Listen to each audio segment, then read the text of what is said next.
বিনিময় শাফাত যদি তার পায়, মুছে যাবে জীবনে যত ব্যথা ভার। বালাগাল উলা বিকামালিহি কাশাফাত দুজা বিজামালিহি হাসানাত জামিউ খিসালিহি সাল্লু আলাইহি ওয়া আলিহি। আলহামদুলিল্লাহ।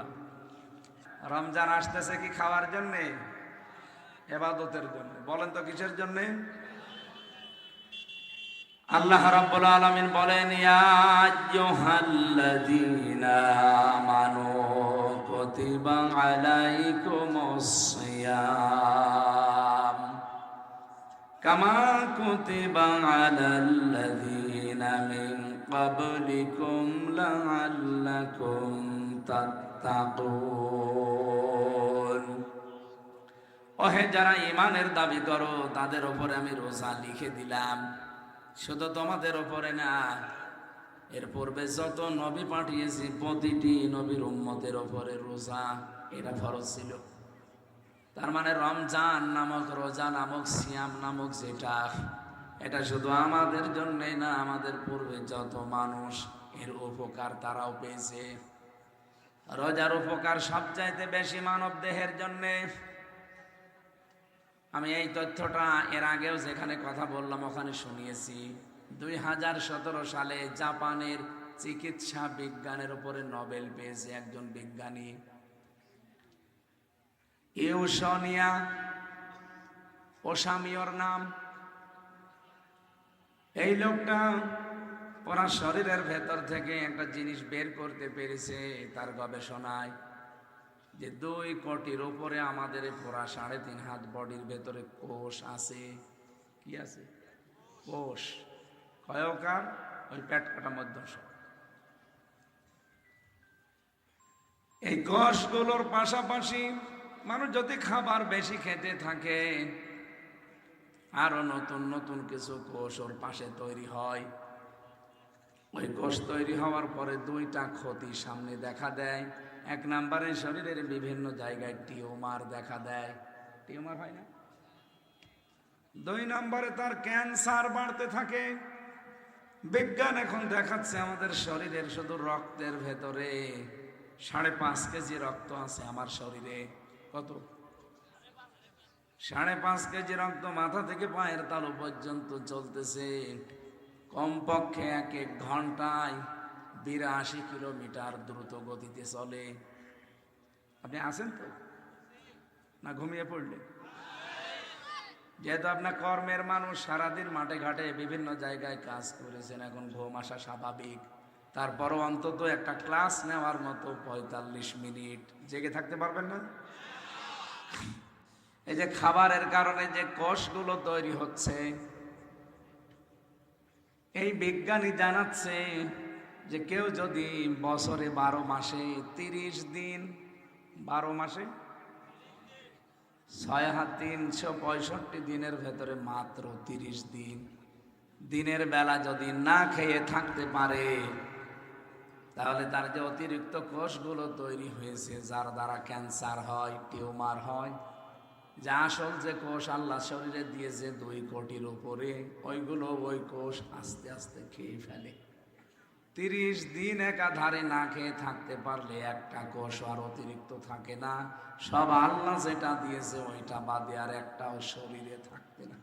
তার মানে ক্যান্সারের ঝুঁকিও কমে যাবে, টিউমারের ঝুঁকিও কমে যাবে। তাহলে রোজার যত উপকার আল্লাহ দিয়েছেন পৃথিবীতে, তার 1 নাম্বার উপকার এইটা। রব্বুল আলামিন রোজার উপকারের জন্য আরো শুনিয়েছেন, ইয়াউমা নাহশুরুল মুজরিমিনা মুত্তাকিনা ইলার রহমানি ওয়াফদা।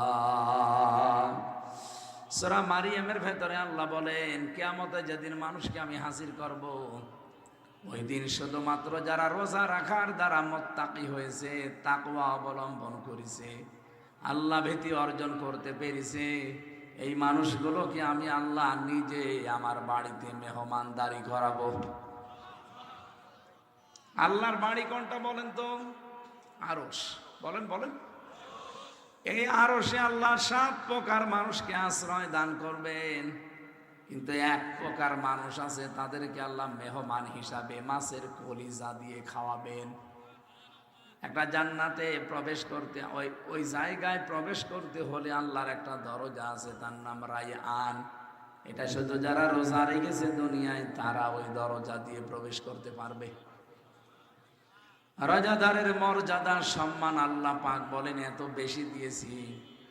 নবীজি বলেন রোজাদারের সম্মানে এই যে মুখে যে না খাওয়ার কারণে গন্ধ তৈরি হয়, এই গন্ধটাও আমার আল্লাহর কাছে মেশক আম্বরের মতো লাগে। রোজাদারকে যদি কেউ সম্মান দেয়, আমার আল্লাহ পাক বলেন আমি তাকে মাফ করে দেই যদি তার ঈমানটা থাকে। একবার এক হিন্দু দোকানদার, এদিকে তাকান, হিন্দু এই দোকানদার মুসলমানদের বাজারে দোকানদারি করছে, আশপাশে সব মুসলিম দোকান, উনি ভেতরে শুধু একটা দোকান হিন্দুদের। ছোট্ট ছেলে আছে 13 বছরের বয়স, সে খাবার নিয়ে এসেছে দুপুরবেলা।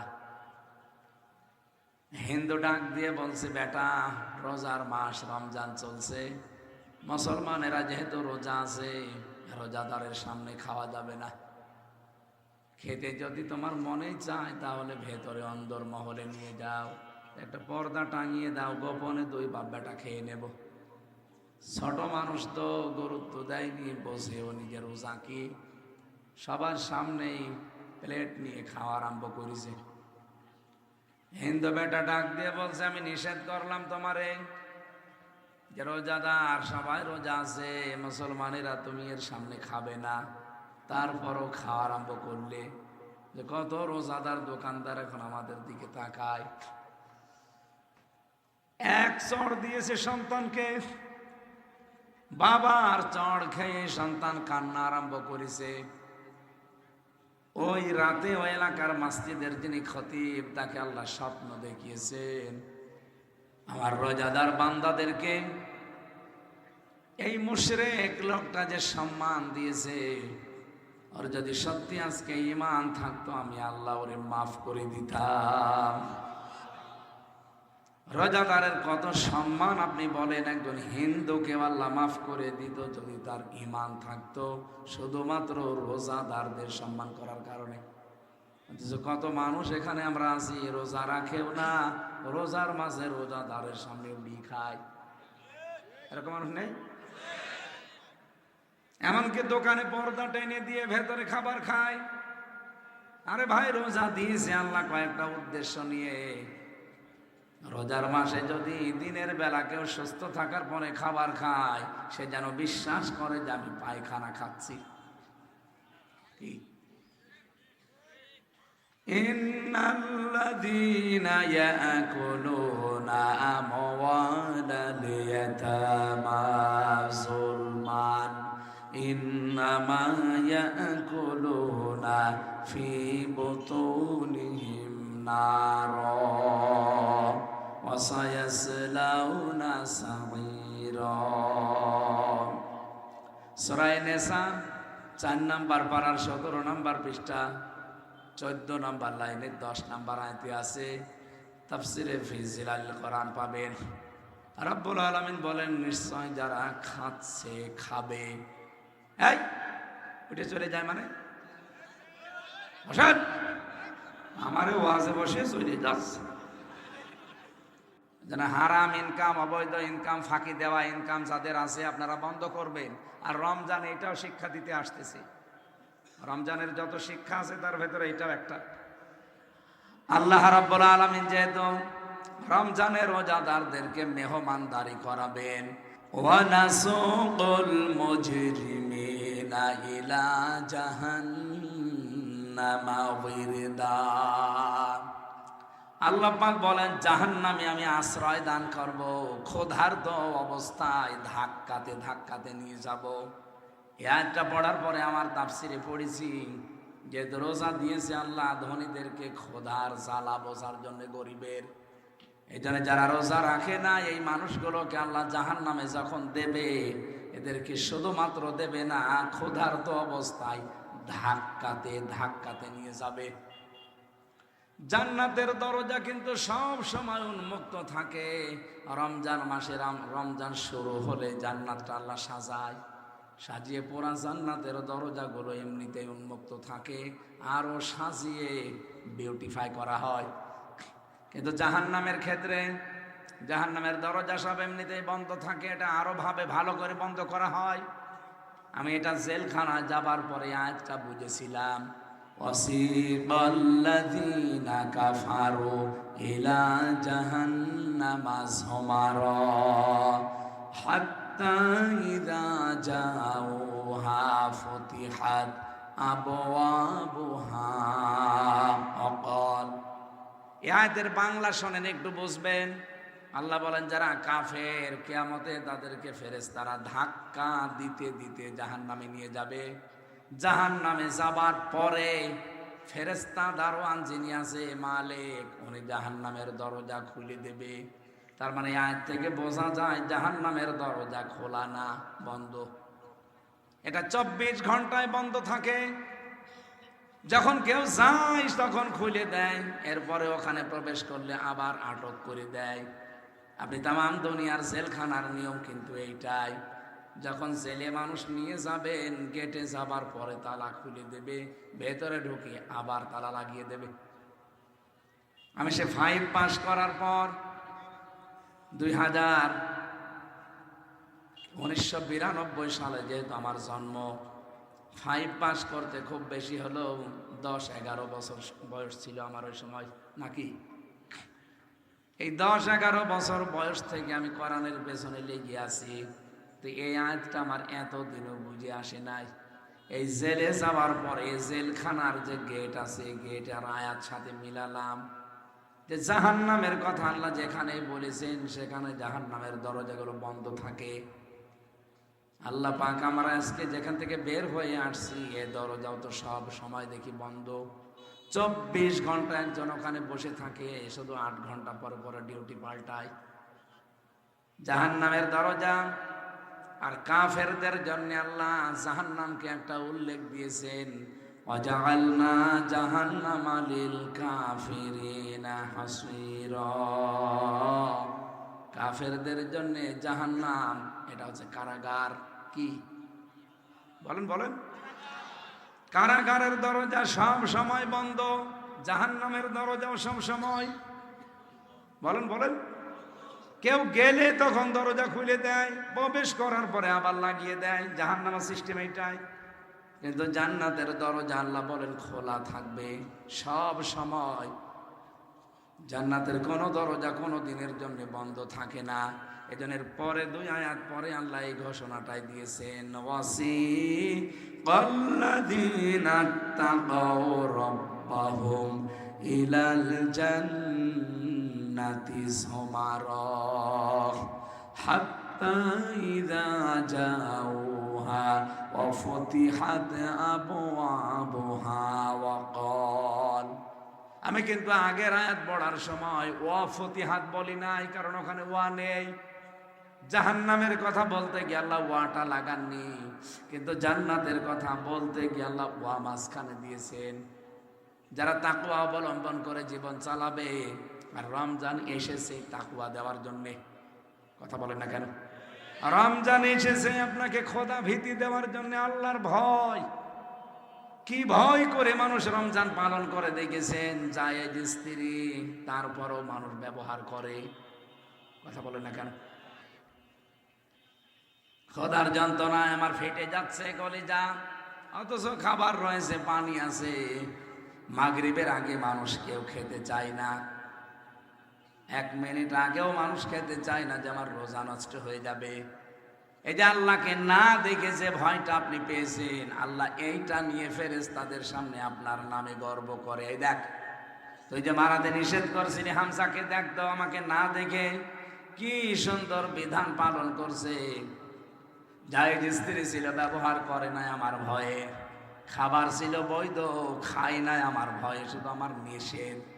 এই কারণে আমার হামজা যদি এত ভয় করতে পারে, আমি আল্লাহ তাকে আমার এই মুহূর্তে সিদ্ধান্ত নিলাম, ওর পেছনের যত অপরাধ ছিল আমি আল্লাহ মাফ করে পুরাটা নেকি দিয়ে পাল্টিয়ে দিলাম।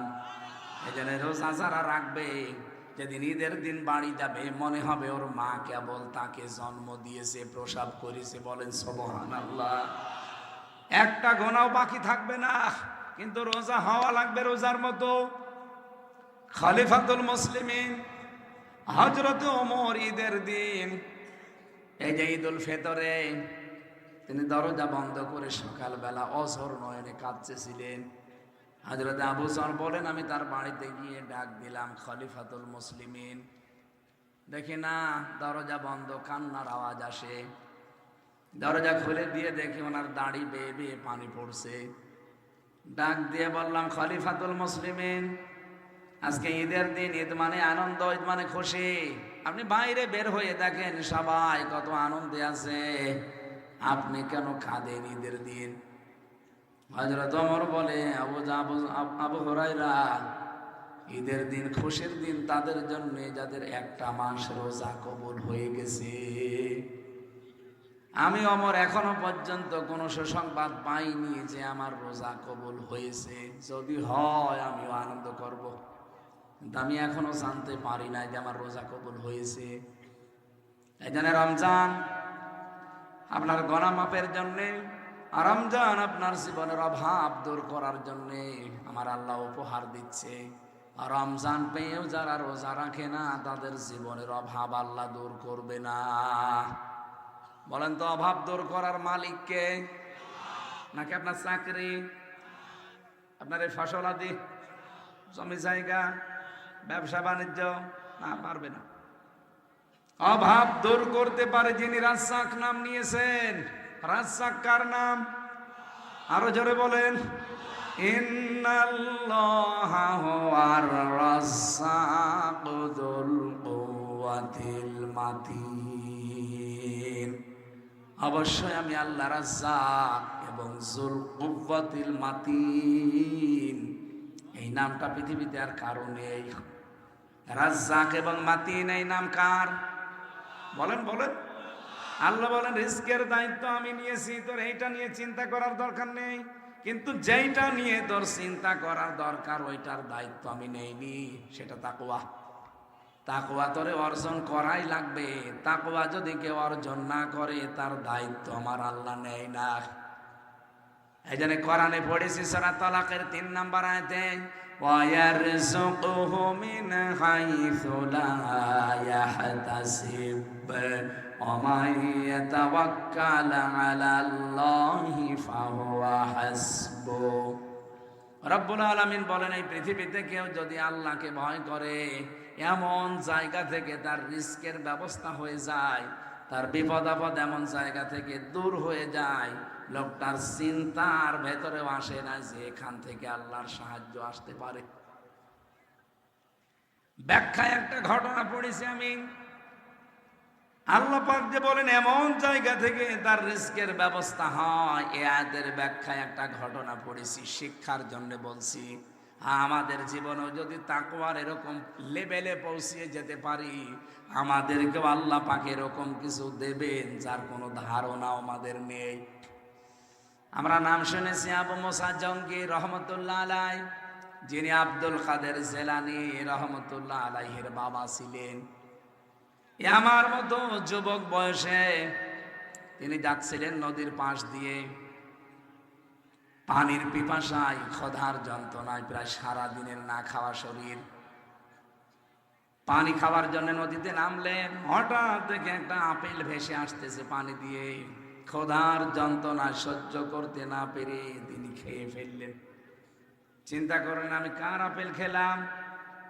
উনি ওনার মায়ের কাছ থেকে শুনেছিলেন যে কারো জিনিস না বলে খাওয়া, না বলে নেওয়া, এর নাম চুরি। এর নাম বলেন না কেন? কারো জিনিস না বলে খাওয়া, না বলে নেওয়া, এর নাম আরেকবার বলেন। আর আগস্টের ৫ তারিখের পর থেকে যেটা আরম্ভ হয়েছে, এই যে আপনি চাঁদাবাজি করেন, এটা তো চুরি না। বলেন তো এই লোকটা আল্লাহর ভয় যে আমি না বলে খেয়ে ফেললাম, যদিও নদীতে ভেসে আসা জিনিস খাওয়া যায় যাচ্ছে, কারণ এর কোনো মালিক নেই নির্দিষ্ট। কি না মানে নদীতে পড়ে থাকা কোনো জিনিস পানি দিয়ে ভেসে আসতেছে, আপনি খেতে পারবেন, কারণ ওটা নির্ধারিত মালিক জানা নেই। তারপরও চিন্তা করলেন আমি তো না বলে খেয়ে ফেলেছি, অবশ্যই এর কোন একজন মালিক আছে।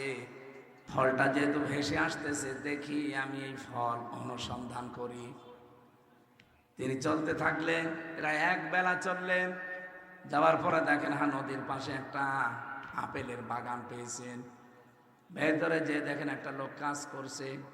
জিজ্ঞাসা করলেন, ভাই এই বাগানের মালিক কোথায়? বলে কেন, আপনি কি কোনো কাজ নেবেন? বলছে না, আমি মালিকের সাথে কথা বলতে চাই। ওই যে মাছার উপরে বসে আছে মুরব্বী মানুষ, ওইটাই মালিক।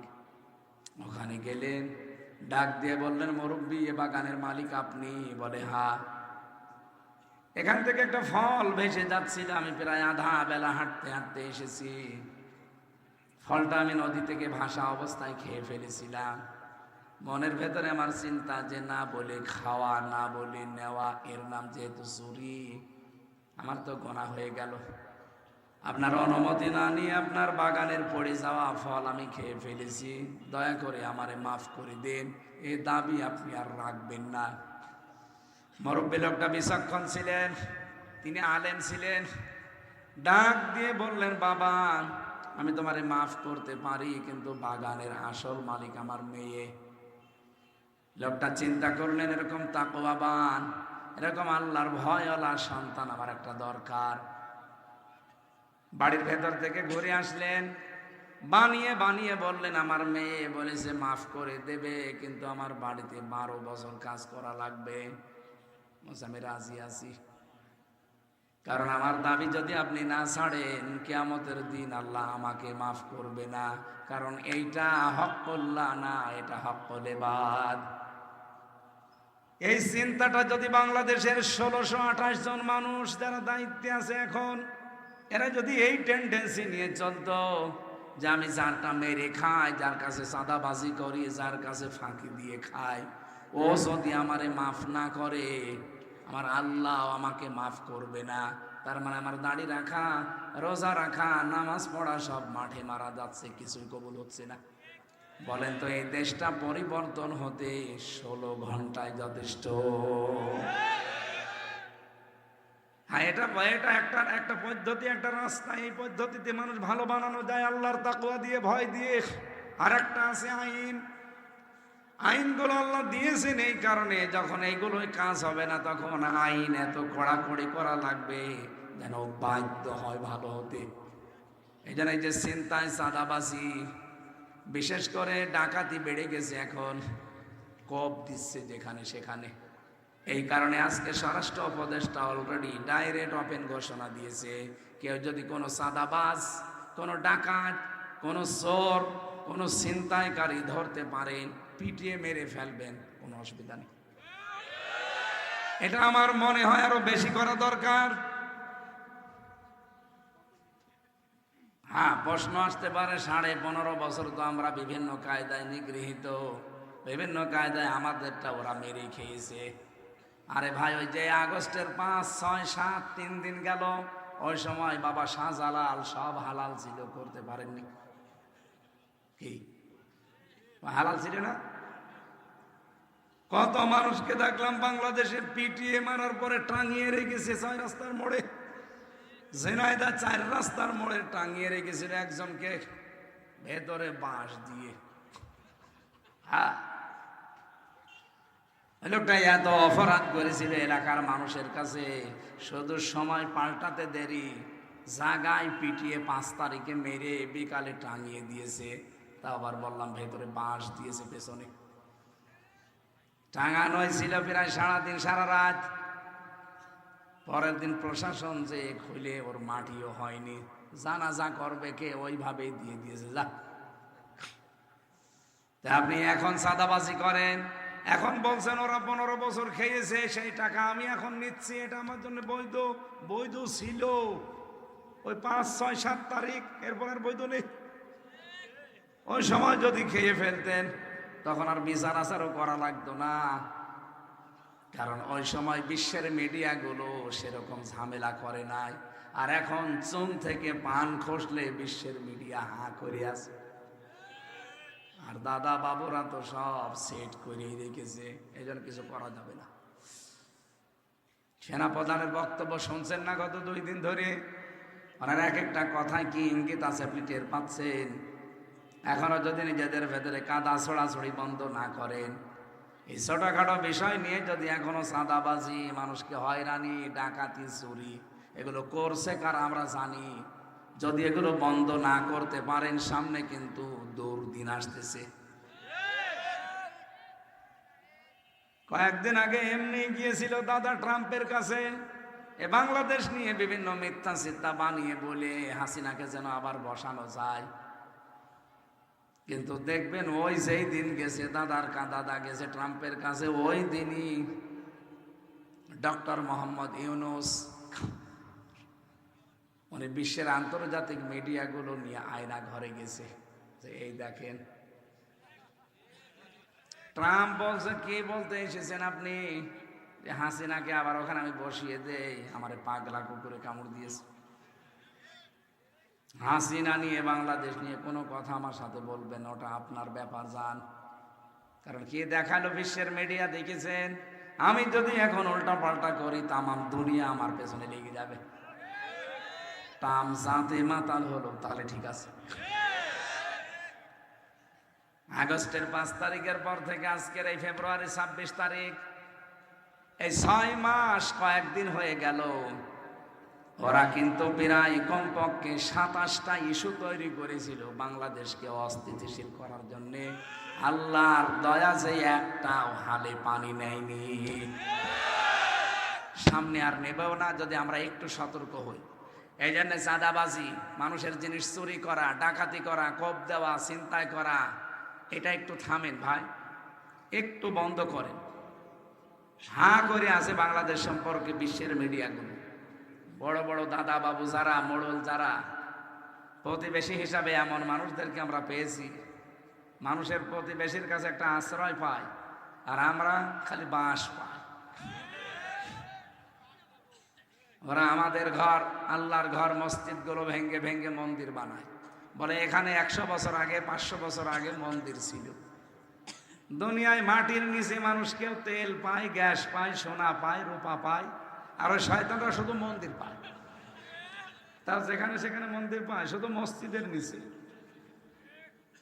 আঘাত থেকে গোড়া পর্যন্ত যদি পিটানো যেত, ও মন্দির জীবনের মতো পেত। আল্লাহর ঘরে হাত দিয়ে আপনাদের দাদারা, সে আব্রাহা, কাসফি মাকুল হয়ে গেছে, মাটির সাথে মিশে। কথা বলেন না কেন? আপনারা আমাদের প্রতিবেশী, শক্ত কথা বলতে চান, আপনারা থামেন। আমরা হিন্দুদেরকেও ভালোবাসি, কিন্তু উগ্র যারা জঙ্গি হিন্দু তাদেরকে আমরা ভালোবাসি না। কথা বলেন। আর এরাই বিশ্বের মিডিয়াগুলোকে আমাদের সম্পর্কে বলে এই দেশে নাকি আমরা সংখ্যালঘু নির্যাতন করি, এই দেশে নাকি রোজার পূজা একসাথে হয় না। এবারটা হবে রোজার পূজা একসাথে। আমাদেরকে বলে এই দেশে জঙ্গি বেড়ে যাচ্ছে। কয়দিন এটা তৈরি করেছিল, কিন্তু এই 2-3 দিন আগে যে নবীকে গালি দিয়েছে রাখার রাহা, এমনি না, এর পেছনে একটা ষড়যন্ত্র আছে। ও নবীজিকে গালি দিয়েছে, আমরা যেন উত্তেজিত হয়ে একটু কিছু করি, ওটা বিশ্বের মিডিয়ায় দেখি হাসিনা বলবে এই দেখেন বাংলাদেশের জঙ্গি আবার বেড়ে গেছে, আর দাদা তো কাছে আছে।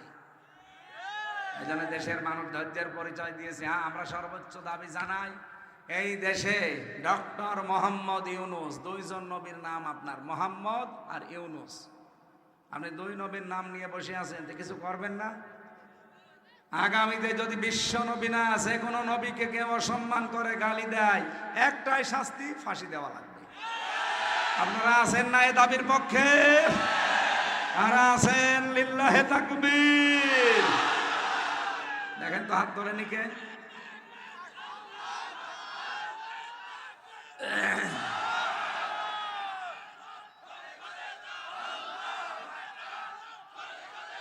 আলহামদুলিল্লাহ। লোকটা চিন্তা করছে আমার মেয়ের বয়স এখন মাত্র 6 বছর, 18 বছর বয়সে মেয়েটাকে বিয়ে দেব, কিন্তু এই ছেলেটাকে ধরে রাখতে হলে এখনো 12 বছর লাগবে। যে ঠিক আছে আমি রাজি আছি, আপনি আমার দাবি না ছাড়লে আমার তো উপায় নেই। 12টা বছর কাজকর্ম করেছে, তার অ্যাক্টিভিটিস, তার চরিত্র কিন্তু মালিক দেখতেছে। 12 বছর পার হওয়ার পরে বলে আমার ছাড় দেন, আমি বাড়ি যাব। বলে আমার মেয়ে এই কথা জানিয়েছে, মাপ তোমারে করে দেবে, কিন্তু আমার মেয়েকে বিয়ে করা লাগবে। কে বলেন? আমি বাড়ি আমার বহু দূরে, আমার মা বাবা এখানে নেই, আমি আন্দাজে বিয়ের কথা বলে না, মাপ পেতে চাইলে বিয়ে করাই লাগবে। আল্লাহর ভয়ে আল্লাহর এই বান্দা আবু মুসা জঙ্গি রহমতুল্লাহ আলাইহি অস্থির হয়ে পড়েছে। ঠিক আছে আমি রাজি আছি, আপনি যদি আপনার দাবি না ছাড়েন আমার তো উপায় নেই।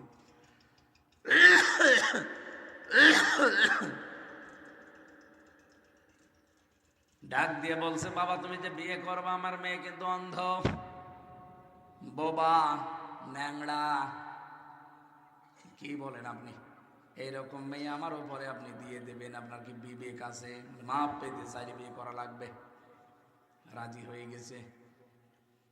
বিয়ে করার পরে বাসর রাতে গিয়ে তাড়াতাড়ি বের হয়ে চলে যাচ্ছে। স্ত্রী ডাক দিয়ে বলে, স্বামী যাবেন না, আমার বাবা আপনাকে যা বলেছে, 12 বছর আপনি আমার বাড়িতে কাজ করেছেন, কোনোদিন আমার চেহারা দেখেননি। কি পর্দায় ছিলেন তারা বলেন তো? নিজের বাড়ির কাজের লোক রাখালকে পর্যন্ত নিজের চেহারা 1-2 দিন না 12 বছরে তারা দেখতে দেয় না, আর আমাদের ড্রাইভারের সাথে বেরিয়ে চলে যায়।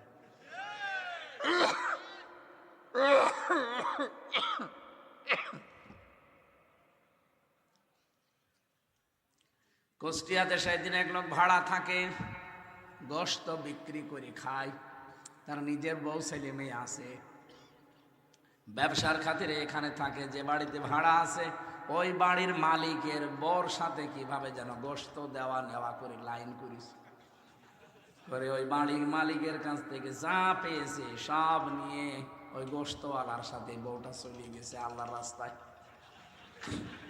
একটা কথা হইল, সুবহানাল্লাহ আলহামদুলিল্লাহ লা ইলাহা ইল্লাল্লাহ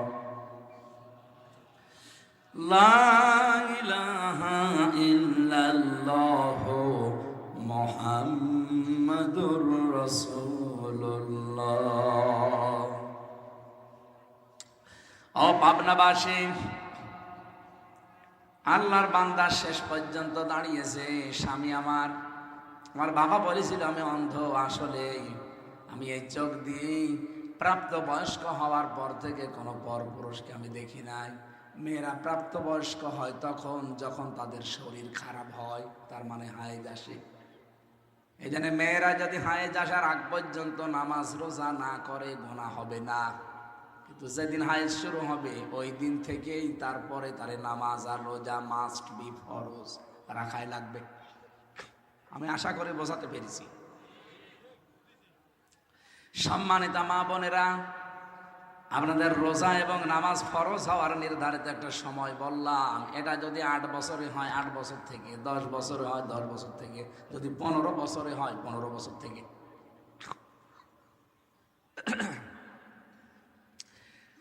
কোরআনের বিধান যেহেতু শুধু বাংলাদেশের জন্য না, তামাম পৃথিবীর জন্য, এই জন্য বিভিন্ন দেশের মেয়েদের শারীরিক গঠন হিসাবে, পরিবেশের প্রাকৃতিক কারণ হিসাবে তাদের শরীর খারাপ হয় এক এক সময়ে। আপনি ইরানে যাবেন, তখন দেখবেন 15 বছরে না, ওদের শারীরিক গঠন হিসাবে 9-10 বছরে শুরু হয়ে যায় ওদের নামাজ। আমি এই প্রাপ্তবয়স্ক যেই দিন হয়েছি ওই দিন থেকে আজকের দিন পর্যন্ত আমার চোখ দিয়ে কোনো দিন আমি অবৈধ কোনো জিনিস দেখি নাই। তার মানে এর আগে পর্যন্ত হয় আমার পর্দাও ফরজ ছিল না, আর আমার চোখের পর্দাও ছিল না, যেন আমি বিভিন্ন জিনিস দেখতাম, কিন্তু এরপরে আমি আর দেখি নাই। আমার বাবা যে বলেছিল আমি বোবা, আমি এই জবান দিয়ে প্রাপ্তবয়স্ক হওয়ার পর থেকে আমি আর কোনোদিন গীবত করি নাই। আর মেয়েদের এখন গেবত সঙ্গের সাথী। এক জায়গায় বসলে শুধু ওরা গেবত করে। মা বোনেরা গেবত বাদ দেবেন, দরকার চুপ থাকবেন। মাংস মাতা না যা, নবীজি বলেন যে চুপ থাকে সে নাজাতের একটা পথ পায়। বলেন সুবহানাল্লাহ। আর আপনি আন্দাজে যে বক বক করতেই থাকেন, 100টা কথা বলে যে 2-5টা মিথ্যা হয়ে যায়, এমন মানুষ নেই? চার দোকানে বেশিরভাগ যারা দেখবেন গল্প করে, 100টা কথা বললে আমার মনে হয় 98টা মিথ্যা কথা। কি গেজানো গেজায় দেখেছি, ওর মতো মানুষের দুনিয়ায় আর নেই। আমার বাবা বলেছিল আমি ন্যাংড়া। হ্যাঁ, আমার পা দিয়ে এমন কোন অবৈধ কাজে আমি হেঁটে যাইনি। আমার বাবা যা যা বলেছে এই কারণে। নিয়ে গেলেন স্ত্রীকে, যেহেতু ওই লোকটার মেয়ে একটা আর বিশাল বাগান। বলেন তো রাজকন্যা সহ, আমি কিতাবে পড়েছি আব্দুল কাদের জেলানির জীবনী, ওই জামানায় সব চাইতে নাকি সুন্দরী মেয়ে ছিল হযরত আব্দুল কাদের জেলানির মা। এই মেয়েটা সহ একেবারে রাম রাজত্ব তিনি পেয়ে গেলেন। ওই সময় যদি আল্লাহকে ভয় না করে, কিসের আপেল খেলাম, যা খেয়েছি বাবা শাহজালাল সব হালাল, এই মনে করে যদি কিছু মনে না করতেন, বলেন তো আপনি তার কপালে এগুলো জড়তো সামনে? যদিও তার কষ্ট হয়েছে, কিন্তু একেবারে আল্লাহ সব কিছু তার আন্ডারে এনে দিলেন। বউ দিয়েছেন সেরকম, সম্পদও দিয়েছেন সেরকম। এই মায়ের পেটে এসেছিল আব্দুল কাদের জেলানী। এই জন্য ছেলে মেয়ে ভালো এমনি হয় না, তাকওয়া অর্জন করা লাগে মা এবং বাবা দুইজনকেই। কি তাকওয়া অর্জন করেছিলেন আব্দুল কাদের জেলানীর মা? বলেন তো, প্রাপ্তা বয়স্ক হওয়ার পর থেকে চোখ দিয়ে হারাম কোনো জিনিস দেখেননি, কান দিয়ে হারাম কোনো কথা শোনেননি, জবান দিয়ে কোনো হারাম কথা বলেননি, পা দিয়ে কোনো হারাম কাজে যাননি। এইরকম একটা মেয়ের পেটে এসেছে আব্দুল কাদের জেলানী। এরপরেও তিনি মাকে মাঝে মাঝে বলতেন, মা তুমি আমাকে পেটে নিয়ে কি কোনো হারাম কাজ করেছো? মা বলছে, কি বললি? বলতাম না, আমি যা পড়ি আমার একটাও মনে থাকতে চাই না। আমার মনে হয় তুমি আমাকে হারাম কাজ কোনো করিয়েছো পেটে নিয়ে। মা বলছে, বাবা আমার এরকম কোনো কথা মনে নেই, তবে পেটে নিয়ে আমি তো নানির বাড়িতে ছিলাম। উঠানের উপরে আষাঢ় ছিল নাড়ি দেওয়া, রোদে শুকাতে দিয়েছিল। আমি তোর আপন নানির এটা মনে করে খেয়ে ফেলছিলাম। আমার পেটে যখন তোর বয়স প্রায় 9 মাস, পরবর্তীতে শুনলাম যে ওটা তোর নানির না, পাশের বাড়ির একজন এটা শুকাতে দিয়েছে রোদে। ও বাবা আব্দুল কাদের, মানুষের সম্পদ আমি যেহেতু না বলে খেয়ে ফেলেছি, ওই প্রভাব মনে হয় তোর মেধার উপরে পড়েছি, এই কারণে তোর পড়া মনে থাকে না। সম্মানিত মা বোন কোথায় আছেন আপনারা আমি জানি না। চিন্তা করেন, এত পরহেজগার মহিলা, তার পেটে যদি এই সন্তান আসতে পারে, একটা মানুষের জিনিস না বলে খেয়েছিল, এ কারণে যদি মেধার উপরে প্রভাব পড়ে সন্তানের, আর এর কারণে যদি সন্তানের লেখাপড়া মনে না থাকে, আমাদেরকে যারা পেটে নেয় তারা কত কিছু না বলে খেয়ে হজম করে ফেলে। এমনি আসবে আপনার পেটে আব্দুল কাদের জেলানির মতো সন্তান, পেট ঠিক করা লাগবে। মেয়েদের এই কয়েক ইঞ্চি পেট, এটা এত দামি জায়গা, এত দামি জায়গা। পৃথিবীতে আল্লাহর নবীকেও আল্লাহ কিন্তু এই কয়েক ইঞ্চি পেটের ভেতরে পাঠিয়েছেন। কত মানুষ আপনার পেটের দিকে, পিঠের দিকে নজর দেয়, সবার নজর ভালো। অনেকে বলে, হুজুর আমি ভালো নজরে তাকাই, এটা একটা টাটকা শয়তান।